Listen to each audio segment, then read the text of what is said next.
मित्रांनो, या माओवादी पक्षांनी एका दगडामध्ये दोन पक्षी मारलेले आहेत.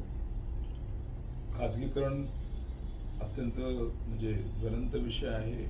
खाजगीकरणाच्या माध्यमातून एकतर आरक्षण संपवण्यात आलं आणि दुसरं म्हणजे त्यांचे जे मित्र आहेत, भांडवलशाही जे भांडवलदार आहेत, या मित्रांना बिझनेस देणं, व्यवसाय देणं साहजिकच आहे.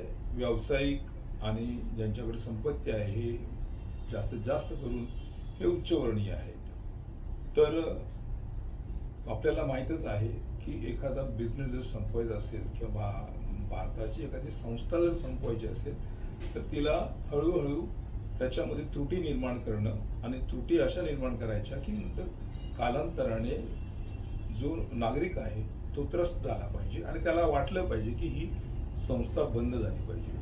अगदी त्याच पद्धतीने RTE म्हणजे राईट टू एज्युकेशन, लोकांना असं वाटलं पाहिजे की शासनाचे नियम चांगले आहेत, शासनाने काही चांगल्या गोष्टी लागू केलेल्या आहेत, परंतु RTEचा जो नियम आहे तो नियम असा आहे की 25% विद्यार्थी हे RTEच्या अंडर ॲडमिशन झालं पाहिजे.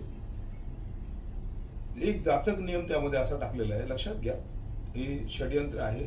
जे त्यांचे भांडवलदार मित्र आहेत, जे ज्यांच्या शाळा आहेत, ज्यांच्या संस्था आहेत, त्यांना अनेक मोठमोठ्या शाळा काढायच्या आहेत आणि मराठी शाळा संपवायच्या आहेत, शासकीय शाळा संपवून खाजगीकरण करायचं आहे. हे षडयंत्र आहे की नियम असा आहे की 1 किलोमीटरच्या आतमध्ये जर तो मुलगा राहत असेल तरच तो RTEच्या अंडर तो ॲडमिशन घेऊ शकतो. आता विचार करा, आपल्या गावखेड्याचा विचार करा.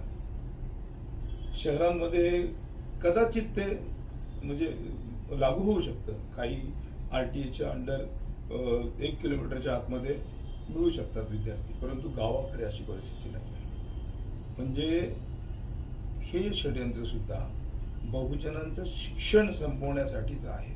दाखवण्याचे जात वेगळे असतात आणि खाण्याचे जात वेगळे असतात. लक्षात घ्या आणि या विरोधात आवाज उचलला पाहिजे. जय भीम, जय भारत, जय संविधान.